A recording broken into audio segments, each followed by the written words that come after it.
I'm just a local liberal nerd. But it really seems like gambling has infiltrated itself into most things nowadays. And unfortunately, comic books are no different, as blind bags are the current trend taking over the industry to make the sales line go up quarter over quarter. Now, how did we get here, and what does this mean for the comic book industry at whole? Blind bags, however, are nothing new to comics. When I was a young collector back in 2016, DC released two blind bags, one themed around Harley Quinn's Black Book and Batman v Superman, and it was line-wide across all their comics, and regardless of what you opened, it was the same comic and the same unique variant cover. The main difference was whether the cover was inked, or a sketch, or full color, color splash, something along those lines. But the consistent trend back then was that it was the same comic, same cover. It was just a variation on that specific variant cover. However, now, there's no cover guarantee. It's a variety of different covers, but regardless, the innards of the book are the same. Now, how did we get to this point where Marvel, DC, everyone and their mother is doing some sort of blind bag with their large releases? Where did this start? Well, in order to get us to that, I'll take us back to May of 2025 with the release of Image Comics' Invincible Battle Beasts #1. To celebrate the release of this Invincible spinoff, Image released blind bags with the book. And within these blind bags, also the blind bags were cover price, so it was the same price as the comic. Last I checked, I could be wrong. But for approximately the same price, and you could basically get any cover possible for Battle Beast. That included the normal cover, the normal variants, or incentive variants. Now, incentive variants, for those who don't know, are variant covers that publishers use as incentives for retailers or comic book stores to order more, and they're usually done in ratio. So for example, I have this Absolute Batman 15, 1 in 50. So for my local comic book store to order this for then me to buy as a patron, my local comic book store had to buy 50 copies of Absolute Batman 15 across any of the standard variants to be allowed the opportunity to buy one of these. And incentive variants usually go for a lot more money than standard variants, obviously, as part to offset the retailer cost of, hey, you bought a lot of copies to get this nice variant, so they charge generally more for it, usually within the ratio, right? So if it's a 1 in 10, it's $10. In the case of this is slightly more than $50. I got it as a treat for myself for finishing my first semester of student teaching, and a creative milestone for finishing a book. But yes, generally you expect around the ratio. So obviously that's where the gamble factor comes in, right? You buy this at cover price and you can get any cover, including some of the really fancy and rare covers, especially for Battle Beast. They had ones of like, I believe a 1 in 250 and a 1 in 500, right? So you can calculate that in your head. Additionally, for the Battle Beast blind bag 2, they had some last minute surprises, including, I believe, reprint or like original copies. I need to double check the specifics. Editor Max will put the specifics, but of the Marvel Invincible team up, and including even a special advanced copy of Battle Beast #2, which would be kind of rough if that's the one the one blind bag you buy and you get, which I mean, it's a good problem to have because you can always just buy a normal copy of one and then read them both together. But yes, you see my point. And these blind bags flew off the shelves like my notebook just flew out of my hand right now, bringing Battle Beast #1 to a projected cool 400,000 copies sold, in no part attributed, at least in Bleeding Cool's articles, to the blind bag. The blind bag being a solid chunk of those sales. Sorry, I had to cut to pick this back up. So for the blind bag, so for those of you that didn't watch my best-selling comics of 2024 and what it says about the comic book industry video, the highest standard comic sale for that year was Absolute Batman #1 at around 400,000 units.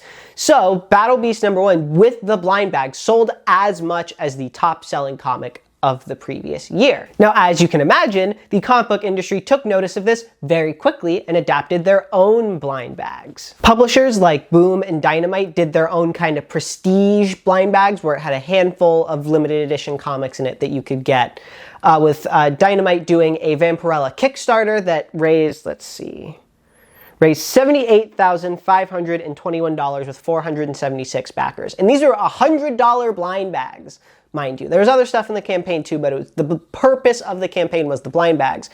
And for Boom Studios at SDCC, they did a couple of specific blind bags. One being a trading card inspired Teenage Mutant Ninja Turtles Power Rangers crossover ash can.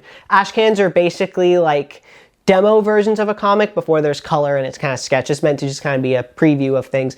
There's more history and specific stuff to it, but for all intents and purposes, that's what Nashkin is. And for 30 bucks, you got 2 of these very, very trading card covers, and they all had specific limits to them in regards to the editions. They also did one for Something is Killing the Children. I believe it was about $60 or $70. See, I should know this. I worked as a freelancer at the Boom booth selling these things. I should know the prices off the top of my head, but it was about $60 to $70, and you got 3 limited edition and you got 3 covers. One was guaranteed, and the other 2 were random. And additionally, you could also get like a special 3-pack that had an extra thing thrown in. So, and at least from my own personal experience working at the Boom booth, these sold like hotcakes too. The blind bags were the only thing that consistently sold out during Comic-Con weekend of 2025. And well, yes, that's it. Sorry, my cat's now passing me by, so I had to pet her, obviously. So obviously these conventions and Kickstarters are microcosms for the most dedicated of fans, but it still shows that comic fans are ravenous for these kind of blind bags. So it was only a matter of time for DC and Marvel to make their own. DC made the first move with their Batman #1 Blind as a Bat blind bags in honor of the Batman #1 relaunch with Matt Fraction and Jorge Jimenez's run. However, DC did things a bit different with their blind bags. The base cover of Batman #1, the cover A, was $4.99. All of the general variant covers, because DC does a weird thing with their variant covers where they staple the cardstock, nice cardstock variant cover just on top of the cover A. So they charged an extra $1 for it. So in short, the variant covers were $5.99, base cover $4.99. Additionally, there was a foil virgin variant of the cover A, and foil virgin, I'll start with the virgin variant. A virgin variant is basically a comic cover that doesn't have the just kind of like cover text on the top, the price tag. So for example, going back to the 1 in 50, this is a virgin variant. See, there's no like absolute Batman or barcode on the side. Why they're called virgin variants, I have no idea. Put your joke as to why you think they're called virgin variants in the comment below, because I have a few jokes off the top of my head, but I didn't script this, so I'm going to keep them to myself. And foil just means that it's shiny. You can have foil virgin variants and non-foil virgin variants, but for the sake of this discussion, foil virgin variant, $7.99 for the main cover. And for the blind bags were basically, you would get one of any of the normal covers in foil as a virgin variant. So the foils of most of the covers were exclusive to the blind bag, with the hits, so to speak, being a 1 in 500 gold Jim Lee variant and a 1 in 1000 gold Jorge Jimenez cover A. In my personal opinion, I don't think gold colored versions of the normal foil and standard variants are the most exciting thing to chase, but I think that is for the best. I would rather the blind bags have things that are cool for some people, but ultimately not these like must-have covers or really cool covers locked behind this. I am fine with this. Even if it's not the most exciting, this is probably the best way to enact these kinds of blind bags. However, one thing I haven't said is how much these blind bags cost. Now I said the Battle Beast ones and DC's ones from 2016 cost the same as the cover A. So you think, okay, if they're foils and the foil variants are $7.99, you think $7.99. That seems fair enough, right? Nope, you're paying $10. You're getting a $2 lottery tax to play the blind bag lottery in regards to what you get. A whole 20% surcharge. As a Batman fanboy who has read and collected every issue in paper since I started with issue 13 of the New 52 run in 2012, I didn't get any of these blind bags. I just got the cover A and moved on with my day. But the blind bags sold out, at least in my store, and it seems like a lot of stores, the blind bags sold out. And according to Bleeding Cool, Batman #1, with the help of the blind bags, sold 500,000 units, which is insane for comics. That is a huge number, more than any individual comic of 2024. For context, if you're looking to buy any of the foil variants individually from the blind bags, you're not actually paying that much of an upcharge. Most of the foil variants online cost about $15 to $20 for an individual one. So if you're looking for an individual foil cover, frankly, it is easier and cheaper in the long run to just find the one you want of the base ones online and just pay that extra surcharge, because they're about the cost of 2 blind bags anyway. So if you were thinking of getting the blind bag, you had what you want, you might as well just pay the 20, in my opinion. As for the higher tier chases, the 1 in 500 and the 1 in 1000, I wasn't able to find any prices for the 1 in 1000, but for context, the 1 in 500 was about $600 to $750 online, which is a lot. So you see why some people might want to chase for these things. But that wasn't all for DC. They followed it up with another blind bag for their event DCKO, and it followed the exact same structure. $10 for the blind bag. Same thing, foils of most of the normal covers, with 1 in 250, 1 in 500, and a 1 in 1000 for the foils.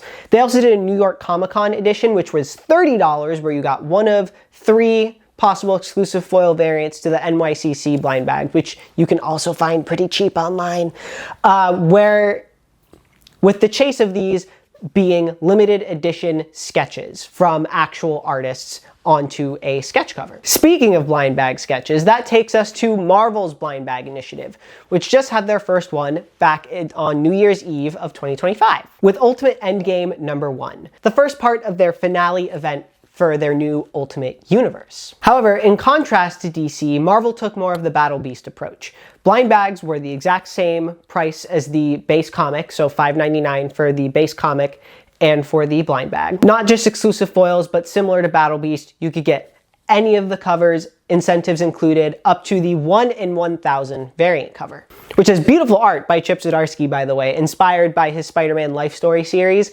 I want, but also, I do not have that kind of money. However, what made Marvel's unique was that there were 3 exclusive variant covers that could only be found in the blind bag.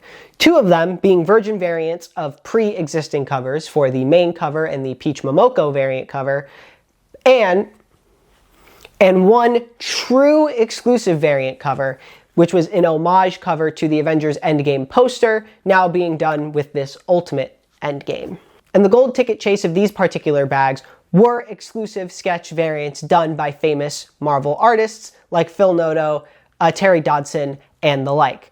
And Marvel announced that there was 500 plus of these one-of-a-kind sketches inserted into the blind bags, which would all be great if Marvel didn't have insane production issues with these blind bags, with a lot of stores reporting them showing up damaged, with spine ticks even worse than ones that Bane gave Batman, and generally a lot of feel-bads all around. So they either had to return the comic outright and just get a fresh bag in return, or keep their damaged rare cover. Good thing is, if you were looking to get some of these on the cheap, it'll be pretty easy to find some of these as long as you don't mind the spine ticks. As for the exclusive homage cover, realistically the fanciest thing you're gonna get outside of the sketches, because being realistic, nor you or me watching this, just getting one off the bat, off the street, is not gonna open one of those sketches.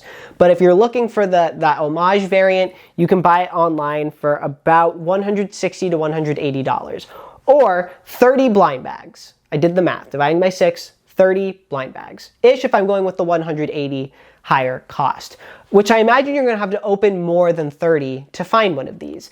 I imagine you're probably seeing the conclusion I'm going to get to in my opinion on the blind bags, and I'm almost there, but I'm gonna plant the seeds in your head for now, let you think about it, and we'll come back to it in a second. However, Marvel isn't gonna quit their blind bags just because of a few nicks and damages. They've announced that they've updated the process to prevent these damages in the future, and on April 1st, 2026, they're doing blind bags to coincide with the new release of Daredevil #1 with a new fresh creative team, which I want to add, it is wild work that you are doing blind bags for Daredevil of all characters. I understand that he's a very popular character, but and the Daredevil blind bags will follow an almost identical model to the Ultimate Endgame. $5.99 for the base cover and or the blind bag, any of the possible variants including the incentives, and additionally there will be 3 exclusive covers, again 2 virgin variants and 1 exclusive. In this case, the 1 exclusive isn't an homage to any sort of poster, is an exclusive Marvel Rivals inspired variant. So if you're a fan of that video game, that might be something for you. And while I personally have not bought any blind bags yet for any of these comics, because any of I've even thought about getting, the only one I really thought about getting was the Ultimate Endgame one, sold out by the time I got to the comic book store, because I was busy New Year's Eve, and when I went to the comic book store to look, they were all gone. Or I just haven't been interested, like the DC ones. For any of the foil variants, if I really want them, I could buy them online, and then once I really thought about that, I didn't really want them. I'm very much someone who really only gets a fancy variant cover if I plan on framing it on my wall, as you might see with some of the covers right here. I'm not someone who goes out of my way to acquire a fancy variant cover to just stuff it in a box to look at every few years. Oh, and I forgot to mention additionally, there is one exception to the blind bags being in addition to the normal cover, and those being for Mark Spears Monsters. He's done two, one for Halloween, one for the holidays, and both of them it is only blind bags. So there's a lot of them available. I don't think they've sold a lot, but I don't, like, if you want to look for them, you can find them. And there's 75 different cover options, which is wild, but the guts of the book are the same. I don't know much about that outside of that. Additionally, for the Harley Quinn, Elvira, they did a blind bag again. I'll put up the information here. I don't know too much about it, but they're pretty similar to some of the other blind bags I've mentioned, so for sake of time, I'm just going to include both of those like that. And that brings us to today, the now, where we are at in this present moment. So, what do I think about all of these blind bags as someone that's worked at comic retailers, has loved comics for years? If I were to be tempted by a blind bag, it would be this Daredevil one, because some of the sketches, even though I know realistically I am not getting them, there's Mark Bagley sketches in there. Again, I know I'm not getting it, but do I want it? Yes. Do I like blind bags? No. Do I think these are good for the comic book industry? Yes and no. Yes, because we're seeing sales numbers like nothing we've seen before in recent history with these blind bags. And obviously, comic books are not the most secure venture, so it is always nice to see the comic book industry thriving. However, it is not, because it could be very much argued that it's a predatory business practice, preying on people who do not have impulse control and would buy way more than they would initially get if these variants were just available normally, or if it was just a random incentive. The gold ticket factor just flicks a button in a lot of people's brains, and they will buy more than they need. Especially because you're just buying the same copy of the same comic over and over and over again. Do I think blind bags are going away anytime soon? No!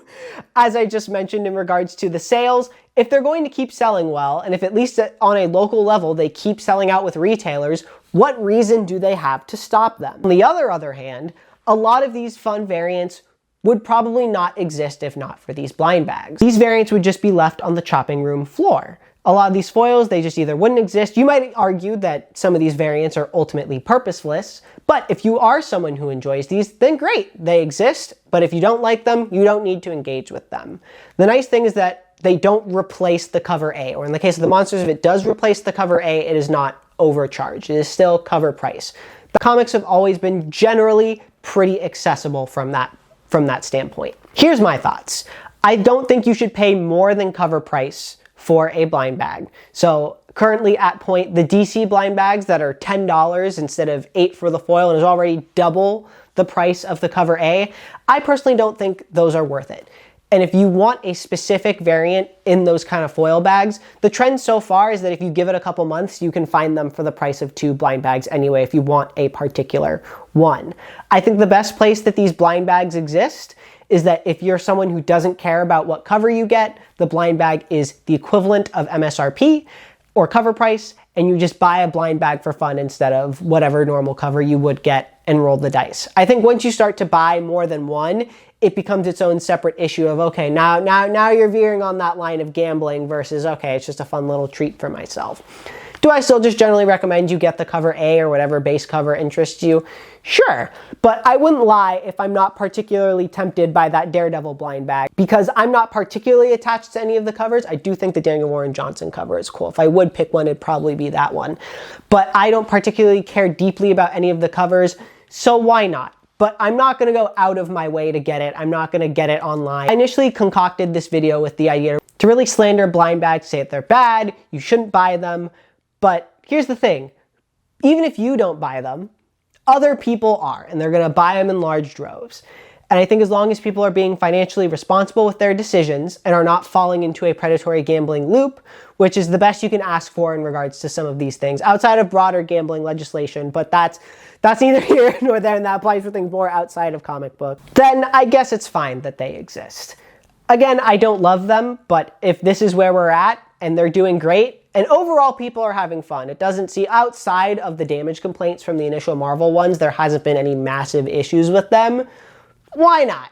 That's capitalism, baby. What can I say? Just don't FOMO and obsess about getting over one of these just to put it in a box. If you're gonna fray it, then I can justify that slightly more. But again, just wait a couple months, and they are generally going to be at least more affordable in regards to like just getting a couple blind bags worth, or at least for the higher end ones, they are going to be in a reasonable enough range where you are either buying it itself is less than the amount of blind bags you would have to buy, or it's at a price where it was probably unaffordable to begin with. Before I wrap the video, if I were a betting man, which I'm not, but for giggles, I wanted to predict what other blind bags, at least from Marvel and DC, I think we're going to see this year. And I've got 3 currently so far. I think we are almost certainly seeing a DC Absolute Universe blind bag, most likely for Absolute Batman, but probably for any of the Absolute books. My guess probably for issue 25, because we're reaching issue 25 for a lot of these this year. So that would be my guess, is to celebrate that, because of how much money the Absolute line has made and sold without needing blind bags. I can only imagine just taking the high selling thing, putting blind bags, profit. Next, going over to Marvel, I have 2 predictions for them currently. The first being for their Marvel Armageddon event in June. They've been putting a lot of hype behind it with certain books and excitement. So considering they did it for Ultimate Endgame, it wouldn't surprise me if they do it for that as well. It would also kind of follow what DC's doing if they did it for their big event too with DCKO. And finally, I think we're going to see a blind bag for Amazing Spider-Man issue 1000, which is projected to release either late summer or later this year. Considering all of the hubbub, the countdown towards 1000, I would be flabbergasted if we do not see blind bags for them. Do I want to see blind bags for any of these? No, but realistically, these are probably the ones we're going to be getting. If you have any particular predictions, put them down below. But yeah, that's all I got. I'd appreciate it if you subscribe, like, comment, engage. It lets me know that these kinds of videos are enjoyed and that I should kind of make more like this, kind of find out what my content niche is. But yeah, thank you so much, and I hope you have a wonderful rest of your day. Bye.